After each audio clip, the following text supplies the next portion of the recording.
শ্রীপুরে বিএনপির গ্রাম্য বৈঠক অনুষ্ঠিত।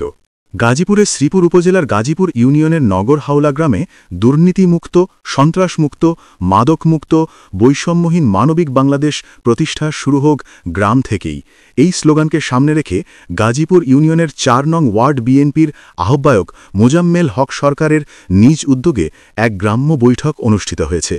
৩১ অক্টোবর গাজীপুর উপজেলার নগর হাওলা গ্রামে মোজাম্মেল হক সরকারের নিজ বাড়ির প্রাঙ্গণ শুক্রবার সকাল ১০টায় গ্রাম্য বৈঠক অনুষ্ঠিত হয়।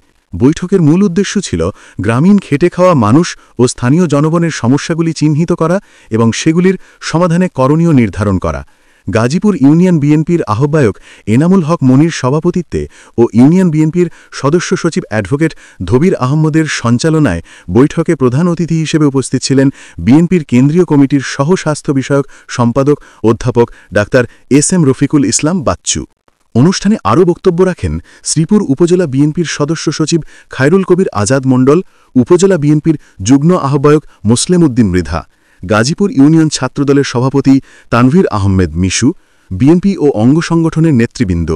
উক্ত উঠান বৈঠকে উপস্থিত ছিলেন শ্রীপুর উপজেলা ছাত্রদলের সদস্য সচিব মোহাম্মদ আমিনুল ইসলাম সরকার, তেলিহাটি ইউনিয়ন বিএনপির যুগ্ম আহ্বায়ক শাহজাহান মণ্ডল, স্বেচ্ছাসেবক দলের নেতা শরাফত, বিএনপির নেতা জুয়েল রানা। আরও উপস্থিত ছিলেন শ্রীপুর উপজেলা বিএনপি সহ অঙ্গ সংগঠনের নেতৃবৃন্দগণ। এই অবস্থা যাতে তৈরি না হয়, আমরা কোনো অবস্থাতে রাজনীতিকে খারাপ পথে পরিচালিত হইতে দেব না। আপনারা নিশ্চিত থাকেন আপনাদের ভোটে সরকার গঠন হবে এবং আপনারা ভোট না দিলে সেই দল সরকার গঠন করতে পারবে না, এইটাই নিয়ম হবে। এবং ইনশাল্লাহ এই বাংলাদেশ বিগত আন্দোলনের মাধ্যমে ৫ই আগস্টের পরিবর্তনের মাধ্যমে যে মানুষের মধ্যে যে আকাঙ্ক্ষা, আমাদের মধ্যে একটা আশা আকাঙ্ক্ষা জাগছে না? আমাদের মধ্যে আশা জাগছে তো?